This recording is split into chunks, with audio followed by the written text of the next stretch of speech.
10 months after the Securities and Exchange Commission ordered Menzgold Ghana to stop dealing and trading in gold collectibles, and 8 months after the CEO of the company, Nana Pia Mensah Namwan, got arrested in Dubai, well, the gentleman was arrested at the Kotoka International Airport today by the CID, and he has been brought here for interrogation on today's edition of the City Newsroom, which is coming to you live from the CID headquarters. We will try to get to the CID to get more on the interrogation. We'll also be speaking to our security correspondent, Asawase, to get some understanding with regards to security on this whole issue. And we will also be telling you more about how we got here.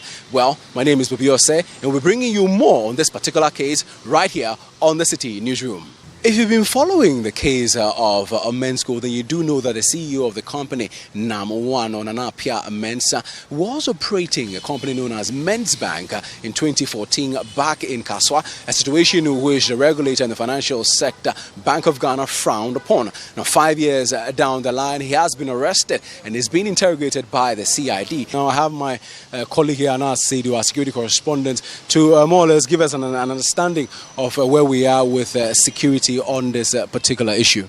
Okay, we understand that when he was brought here, he was sent straight to the Financial Forensic Unit of the CID, which is responsible for such investigations. You will remember that the MPs who were actually brought here or invited some time ago for allegedly drawing double salaries were investigated by the same unit. So he's currently there, he's been investigated. But one thing I can say is that I've been able to actually pick up some information indicating that likely he's likely to stay here. He's likely to be detained by the police here for further interrogation, and if possible, he will be put before a judge sometime tomorrow or next week. Right, so I am currently here at the Tiptoe Lane, located at the Kwame Nkrumah Circle here in Accra. We are here to find out how they received the news of the arrival of the CEO of the defunct gold dealership company, Menzgold Company Limited. I'm joined by two gentlemen, Emmanuel and Naneje. Now, Emmanuel is a businessman here. He tells me that he has his money locked up at Menzgold Company Limited. So you have your money? You have your money at Menzgold? Yeah. How much? 15,000. All right, so how have you felt all along with everything that has been happening? How have you dealt with it? Actually, I felt bad when I heard the news.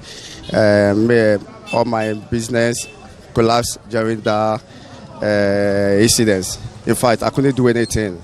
Now, Naneje is here. Now, Naneje's brother's money has been locked up at Menzgold Company Limited. Now, so how do you feel hearing that Nana Pia Mensah is in Ghana now? So far as Nana Pia is in Ghana now, what we are telling the government is they have to go and arrest the man so that we can get our money back, because this money is what we have been using to do our work and everything. So if Nana Pia is in Ghana, and now Ghana, the government, let's say those who have the upper hand to take things in place in order to collect the money from us, if they are not able to collect the money from us, then we are going to take the law into our own hands. Whatever that we will do to retrieve our money from Nana Pia, we will do it, because we can't sit down for this man to claim a lot of people's money. In other stories, the chairperson of the Electoral Commission, Jean Mensah, and 6 other commissioners have been cleared of contempt charges brought against them at the High Court. Now, the commissioners were sued for contempt for not implementing an order from the High Court that ROPA should be operationalized within 12 months. Now, the applicants in the case are 5 Ghanaians who live in the diaspora. According to them, the EC had failed, refused, or neglected to respect and comply with the specific orders of the court, in spite of numerous letters they had written to remind the EC of the impending deadline. But the court, in its ruling, which was not read in full, rejected the argument and dismissed the application. The 2019 Global Corruption Barometer, which was launched today by the Ghana Integrity Initiative, GII, indicates that more than half of Ghanaians view the Ghana Police Service as the most corrupt entity in the country. Now, the report further noted that a lot of Ghanaians are hesitant to report incidents of corruption because they doubt authorities will appropriately deal with them. Now, GII is thus recommending that the state resources anti-corruption agencies as part of efforts to fight corruption. The corruption report was launched as part of activities marking this year's African Union Day Against Corruption. The findings were collated by Barometer and Transparency International, of which Ghana Integrity Initiative (GII) is the national chapter.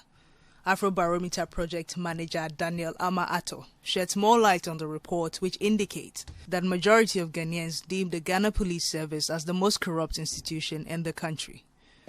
In Ghana, all the Barometer surveys that we have done, when we ask institutions that are people about which institutions they think they are corrupt or the officials they are corrupt, the police has always been on top.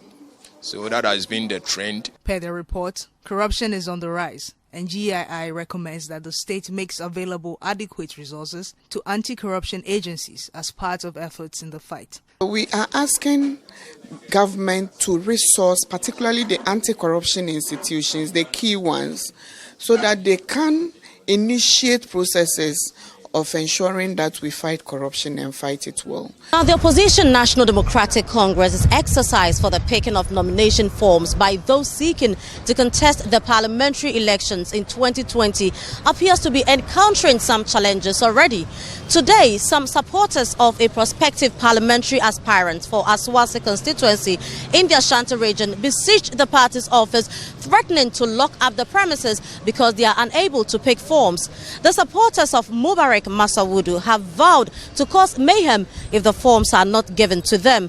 There have been similar complaints of unavailability of forms in some other constituencies across the country. There is more in this report. Past 8 years, the opposition National Democratic Congress has held parliamentary seats in the Asawase constituency, although the New Patriotic Party has made attempts in previous elections to capture the seats from its opponents. The NDC is not giving up. Member of Parliament for the area, who doubles as Minority Chief Whip Alhaji Mutaka Mubarak, has represented the party. As a new person emerges to contest him in the party's upcoming elections, the party seems divided. Supporters have formed camps and endorsed the MP as well as the prospective aspirants. Supporters of the prospective aspirants are accusing the constituency executive of frustrating their efforts to pick up nomination forms for the contest. This has heightened tension in the constituency, resulting in the damage of portions of the party's office. But the constituency chairman insisted they will not issue the nomination forms, citing a letter suspending the prospective aspirants from the party